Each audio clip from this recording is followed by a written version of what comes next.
Hello, friends. So, today we will be discussing chapter 4, Nutrition in Living Organism. Okay, let me turn on the brush. Okay, yes. So, first of all, start with nutrition. Some life processes go on continuously in living organism. Yeah, like our lungs work continuously, or heart beats continuously. So, okay, these processes do go on continuously. Substances which are digested and assimilated for obtaining energy and for growth and stuff of our body are called foodstuffs. Okay, basically, you need energy. For heart to beat, heart requires energy. Now let me take a parallel with car engine. Okay, you put fuel inside the car. In organisms, this is food. The engine takes in the fuel and generates energy. So, the body takes in the food, digests it, assimilates it. These two are keywords which are discussed in much details later. Are digested and assimilated to obtain energy. And in car, this energy is used for driving the wheels and for many other functions. Here, it is used for the growth and health for our body. Okay. So let's take a look at the box. Okay, so basically, how you define nutrition? So, as nutrition is defined, the process of taking in and using food which takes place in living organisms is called nutrition. Basically, all this process from eating to digestion, assimilation, excretion, all these things come under one heading nutrition. Need for nutrition: 1. To supply the energy required for doing work. I just gave an example of car engine. 2. Growth and development of body. Height grows, and when we want to lose weight, for lose weight also it takes some specific foods, though that's really not needed. And even the cells, when injuries have to heal. Okay, that's the third point. To replace the damaged cells and repair tissues. Fourth, to fight diseases.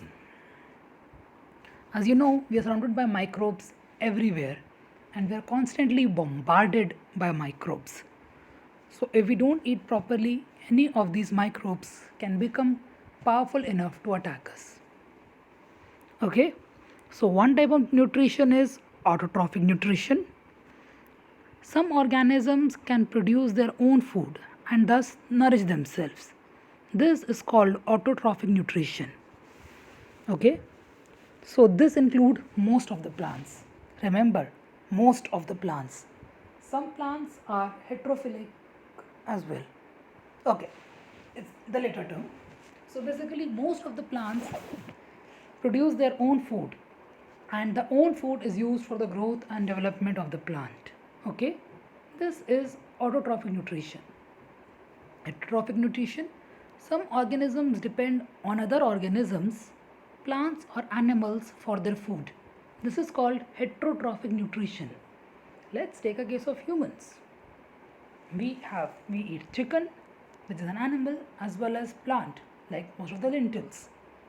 So yeah, we humans follow heterotrophic nutrition. Okay. Now coming back to the point. To here, we get several type of nutrients from foodstuffs. Yep, like vitamins, fats, proteins, carbohydrates, minerals, etc. Nutrients can be classified into two types: macronutrients and micronutrients. Remember, macro means large and micro means small. So how to find macronutrients? Nutrients that are needed in large quantities. And how do you find micro? Micro means small. So micronutrients, small amount of nutrients as the name suggests. So the examples are carbohydrates, proteins and fats are macronutrients, while minerals and vitamins are micronutrients. Okay. So now we come to plants. Okay. So basically, how do plants produce their own food? Okay. This is a typical chemical equation that can be used to describe it. And from where do they obtain? Okay, here is the pen. So 6 CO2, it is there in the atmosphere. 6 H2O. Not the exact term 6 is used for balancing the equations. 6 H2O. This is obtained from the soil. Sunlight obtained from outside. Chlorophyll, it is present within the plants. Glucose, which forms glucose and oxygen. Okay. So what is it? Plants also need food for their growth. They can produce their own food. With the help of sunlight and chlorophyll, plants make their food in their leaves, using water and nutrients from soil or carbon dioxide from air. This process is called as photosynthesis. Fine.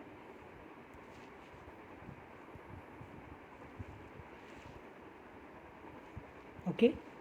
Plants convert light energy into chemical energy and store it in form of food. Basically, what is glucose? If I have to define it in one term, what is glucose? It is a chemical. Right, glucose is basically a chemical and sunlight is converted into this chemical. Okay.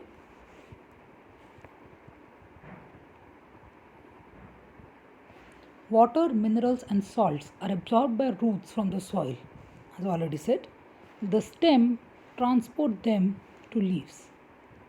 The leaves have microscopic openings called stomata through which they take in CO2 from air. Okay. Basically a structure which, if you know rajma, or as you call it in English, kidney beans. Stomata are basically like two rajma beans. Just imagine two rajma like this. They open and close. They open and they close to accordingly take in and take out carbon dioxide. Okay. The leaves have a microscopic openings called stomata. Okay, and I already explained. The chloroplasts present in the leaf contain chlorophyll, which absorbs sunlight, helping to convert CO2 and water into food. Oxygen is given out in this process. Okay. Beside leaves, photosynthesis takes place in some other parts like green stems too, as they contain chlorophyll. I hope this point is clear. Basically, that chloroplast, actually this is the one who have chemical chlorophyll. And remember, if humans, if you can mutate a human that he can have chloroplasts, then even humans will be able to produce their own food. That is not feasible though. Remember that. Okay. So transport system in plants. Now as I said, the water and minerals have to go from there to here. And let me change color. The food has to go from there to here because roots store the food. For example, I already told you that potato, carrots, radish and among many other use roots to store their food. So there is a process by which water and minerals should be able to go from root to leaf. There should be a mechanism that food from leaf to root goes. So this is the transport system in plants. So to do that, take a pumpkin stem having 2 to 3 leaves. Cut it under water with a sharp blade. Okay. Take some water in the conical flask and add 7 to 8 drops of ink to it. Put that pumpkin stem vertically in that plant flask. Observe the color. Basically, if I have to give that result, since water is transported, then you see the color of the water taking place there. Okay. The transport of the plants consists of xylem and phloem. Okay. Basically, these are two, if I use the term, tubes, kind of. The xylem transport minerals and water from root to all aerial part of plants. Not just the leaves, the stem also needs water. Okay, the phloem, the blue color you can see given in the book, is xylem. It transports products from root to all the aerial parts. The phloem transports the food, glucose, etc., from leaves to other part of the plants where it is consumed or stored. Basically, what happens is food is made here, okay, and roots to require food to work. They are also cells. So phloem does that from here to here. Actually, it's not through air; it's within the plant. Though the plants have a transport system, they do not have a separate digestive or excretory system because they don't have a need for digestive systems as such because they're making their own food. Now, if you look at a section, you can see both xylem and phloem are present within the root, within the stem, and within the leaf. Though that's how they are present is a study for higher classes. Plants produce carbohydrates by the presence of photosynthesis. Glucose is a type of carbohydrate. Carbohydrates are made from carbon, hydrogen, oxygen. Basically, all the carbohydrates you can think of are CHO. Glucose, as you see above, is C6H12O6. And there are lots of such sugars, sucrose, and even glucose has some certain varieties, but that's an entire study altogether. Proteins are made from carbon, hydrogen, oxygen, and nitrogen. Okay, so the problem is that where to get this nitrogen from? Okay, the one thing is air contains gaseous nitrogen. Okay, good enough. However, plants cannot utilize gaseous nitrogen. Now, this is a problem. Air is 70% nitrogen, but plants cannot absorb it. So, what to do? It needs to be fixed, that is, converted into compounds.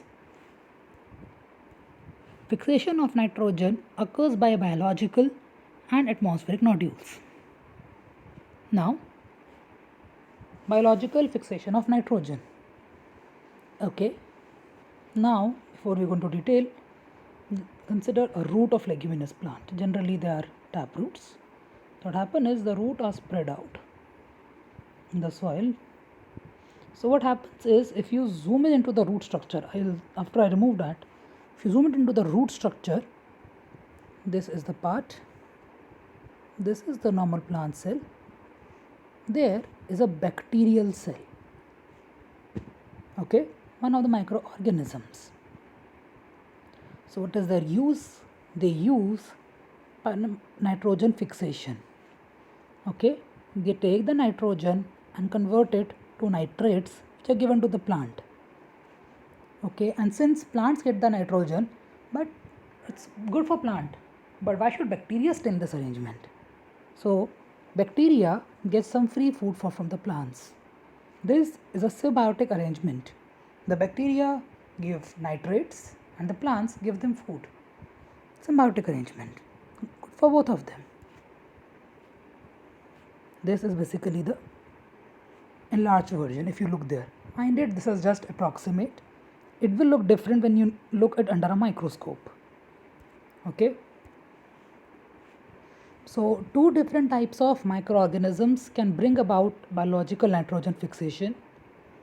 Root nodules of leguminous plants contain the rhizobium microorganisms, the one that I said bacteria. Either way, it's not a bacteria, it can be a bacteria or a fungi. Rhizobium microorganism. These microorganisms absorb, now this is their use, very good for plants. These microorganisms absorb atmospheric nitrogen and convert it to nitrate, a compound. Basically, if I have to give an example, this is N2, how it is present, and nitrate is of type NO, X, NYOX, basically, not this. Nitrate is NYOX, where X and Y are some numbers. Okay, Microbes like Azotobacter are present in soil. They also convert atmospheric nitrogen to nitrates. Basically, they are independent. They just release it into the soil. Plants take it as and when they need. Okay. The second, atmospheric nitrogen. That basically lightning is a thunderbolt. So what happens is in lightning, temperature increases a lot. So the N2 and O2 present in air, they are broken into N, N, O, O. These both combine to form nitrates and many such reactions, which is again oxidized from NO2. The nitrogen dioxide dissolves in air and is converted to nitrate. Okay, NO2 plus H2O. I'm not doing proper balancing of equation. Sort of gives HNO3, which is really diluted, which gets added to soil along with rainwater. Plants use their soil for their growth. Okay. The next thing is symbiotic nutrition. One of the examples I gave is of plant and bacteria. The thing is, the plant and bacteria can survive without each other too. But in symbiotic nutrition, both these plants actually survive together. Not that they cannot survive independently, but they are mostly found together. What happens is, in some cases, two or more than two different types of plants live together to fulfill their needs of nutrition, protection, support, etc. with each other's help. This type of nutrition is called symbiotic nutrition. One of the example is given in the book. Some fungi grow around the root of some other plants. The plants, as I said, this is the fungi. Suppose this is a plant. So what do plants do? They supply nutrients to fungi.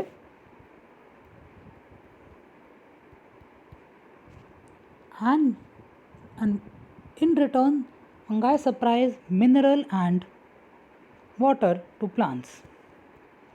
One of the most plausible reason is that the fungi roots, they are not technically roots, but there's no other way term for it. Fungi roots spread out more widely than the plants, and fungi even have a big network of it. So they can have better access to minerals and water. Okay, some fungi and algae live together. The fungi provides mineral as well as shelter to algae. Rampart says this is algae. Now, if any herbivorous animal may eat it, so it takes the protection of fungi. Okay, the fungi provides water, mineral as well as shelter to algae. In return, algae provides food to fungi.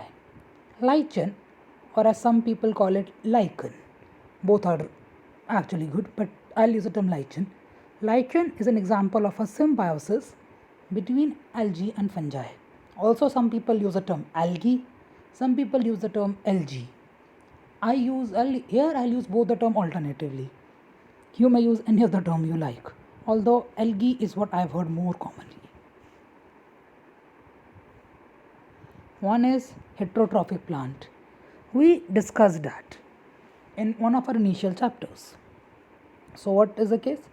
Heterotrophic plants do not contain chlorophyll, so they cannot make their own food. So where do they live? From where do they get food? Have you seen a yellow wire like leafless climber plant growing on a big tree? We discussed that in chapter 1.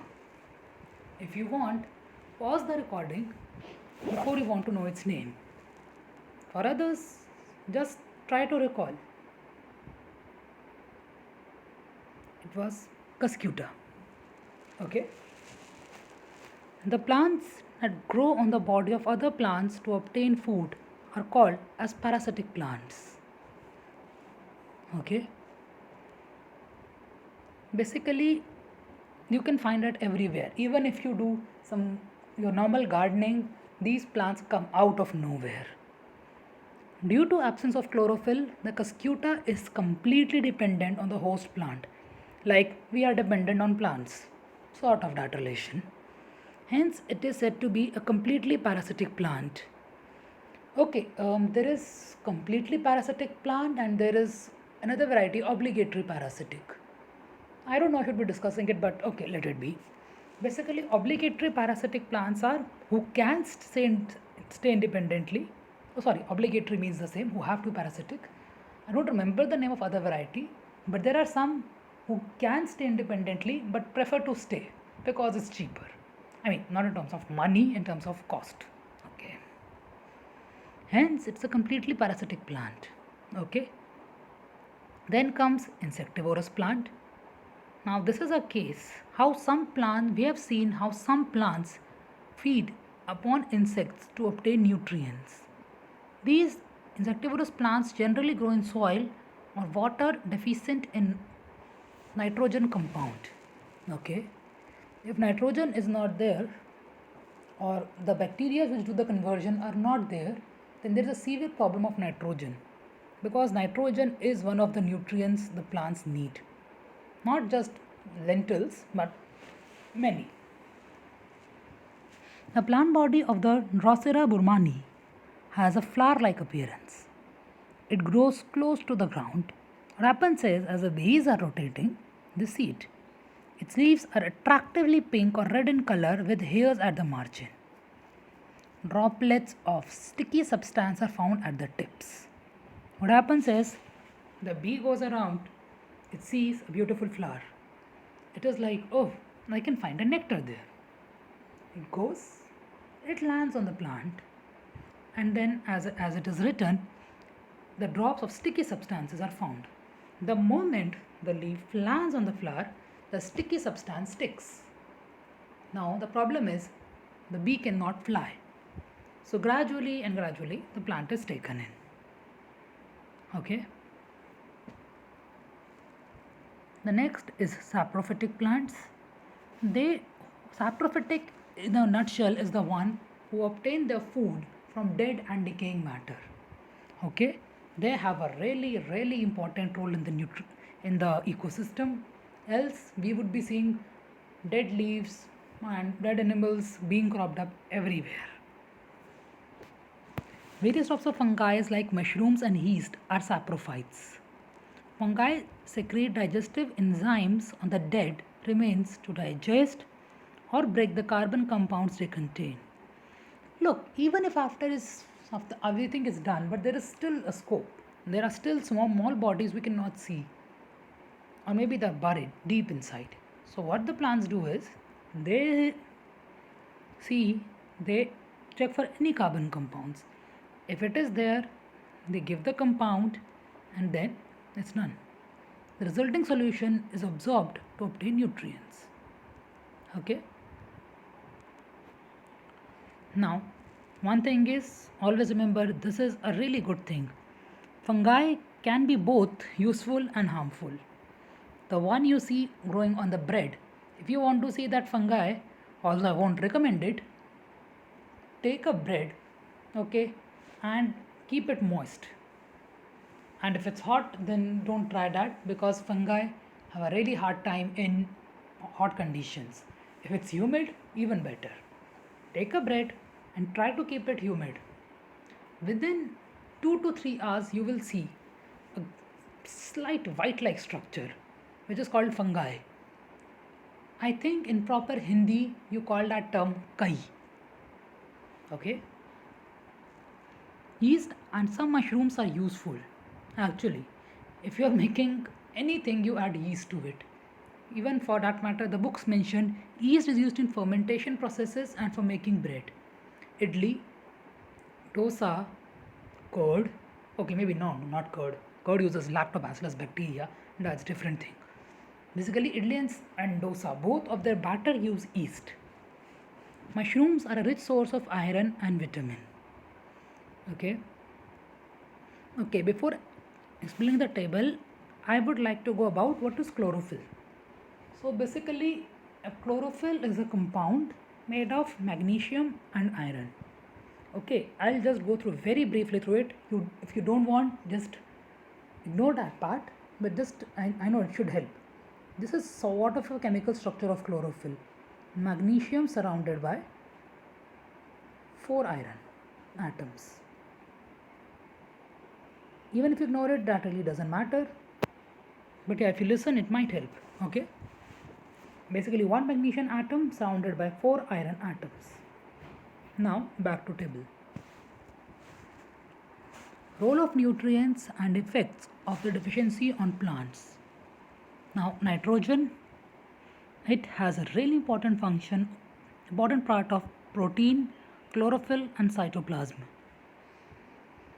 Nitrogen is one of the most basic necessity out there. Even in all the animals, in all the plants, nitrogen is needed. And the effect of growth, retarding or stunned growth or yellowing of leaves. Remember, whenever there is an element which is present in chlorophyll and it is deficient, the first effect we see is the leaves start to turn yellow. Okay, it's a very fairly common symptom, yellowing of leaves.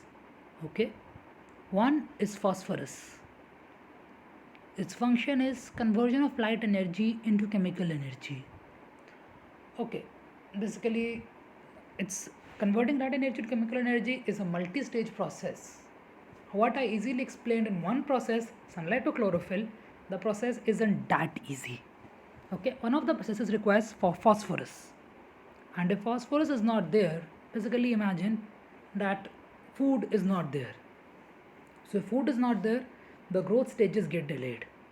So the effects: early leaf fall, late flowering, slow growth of roots. Basically all development activities get delayed due to lack of food. Potassium necessary for metabolic activities. So basically food is made, but to assimilate the food you need potassium. If it's not there, food is not absorbed. So what happens is stem becomes weak, leaves start to wilt, and failure to produce carbohydrates. Okay, then magnesium, as explained, it's the central atom of chlorophyll. And the chlorophyll, as first chlorophyll disappears, the first symptom is yellowing of leaves. Another symptom is slow or retarded growth. Then comes iron.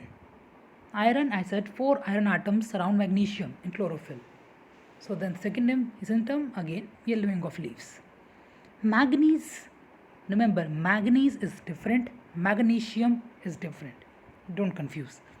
Manganese is required for the production of main plant hormones. Okay, hormones are like basically the coordinating agency. They have to coordinate everything. So if hormones are not produced, the coordination becomes problematic. So what is this? Retarded growth, spotted leaves. Zinc, production of hormones and their intermediates, which again results in retarded growth and yellowing of leaves. Then we come to nutrition in animals. Okay, so then we animals eat food and nutrients. So let's come back to this here. Nutrients necessary for various activities of the body are obtained from food. They are supplied to the various parts of the various parts of body by blood. The food that we consume does not mix with the blood as it is. But this is the thing to remember. It needs to be convert into soluble forms that can easily mix in blood. So what are the steps? Ingestion, taking the food. Digestion, converting of food into simple soluble form. Basically like if I have to take like grinding sort of.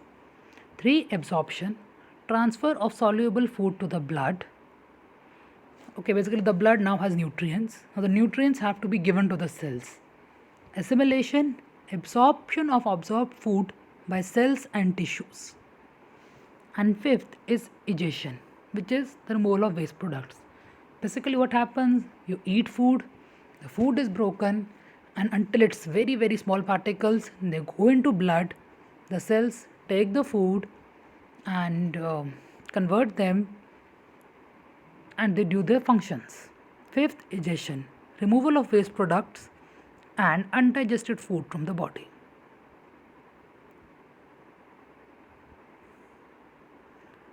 So, what about the type of nutrition? Amoeba. A. Holozoic nutrition. Basically, amoeba is a single cell. Okay, it does not have a food or mouth. This figure is one we can use for explain. Okay, suppose, okay,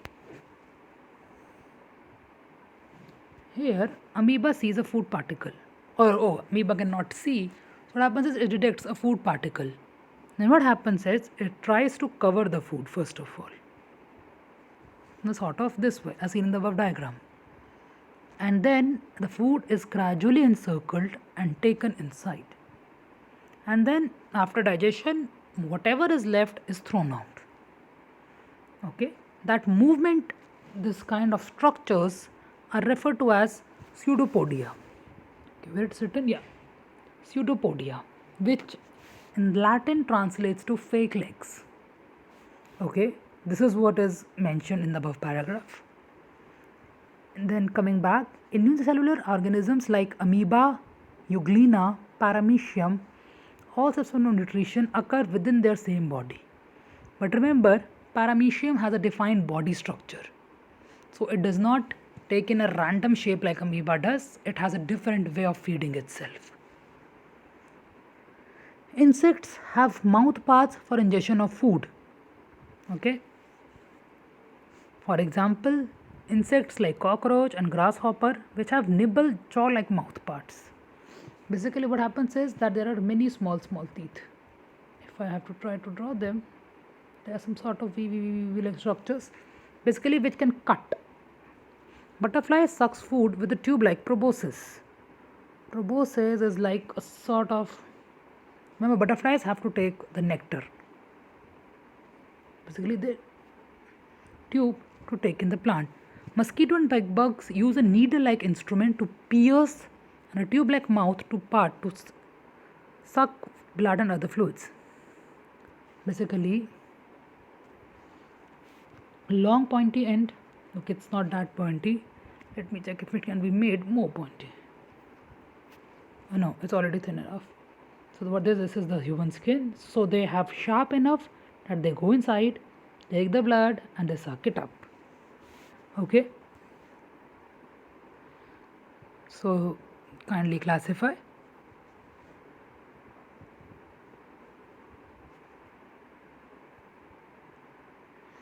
Now, according to the food, herbivorous are the animals that eat plants. Example, deer. And even in herbivorous, there are various varieties. Plants have many parts. Some eat grass, some eat leaves, some eat their fruits, some eat their grains. So, whatever plants they use, they are termed under herbivores. They can be grazing animals like deer. They can be granivorous, like some animals eat only grains. And frugivorous, like fruit eater. There is example of fruit bats. They are found in South American South American forests. They eat fruits. 2. Carnivorous. Animals that depend on other animals for their food are carnivorous.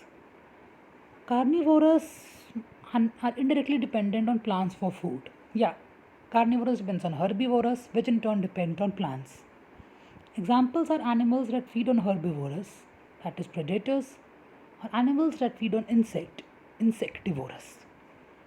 The third we have is omnivorous, which eat both plants and animals. Examples are we, the humans, monkey, chimpanzee, etc.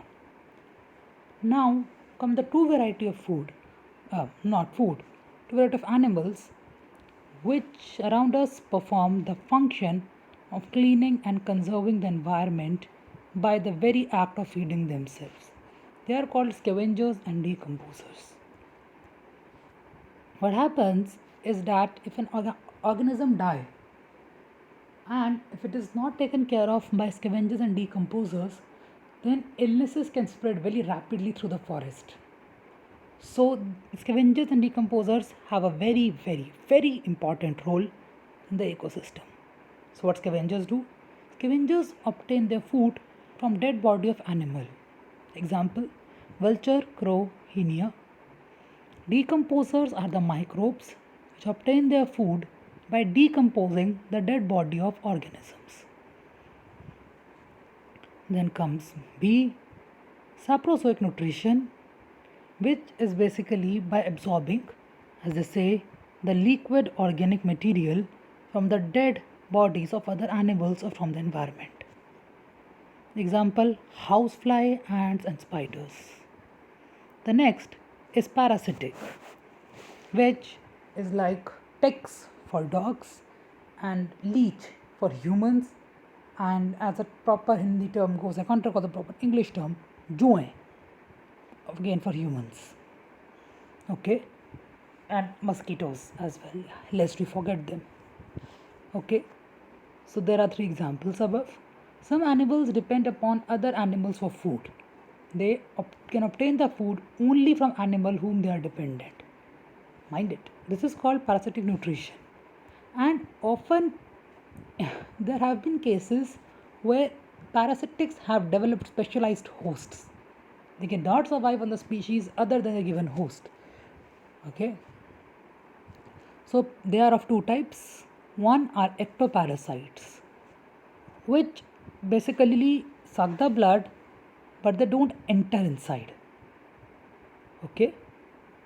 For example, louse, bedbug, tick, mosquitoes. Mosquitoes don't go inside our body, they only stay outside and suck our blood.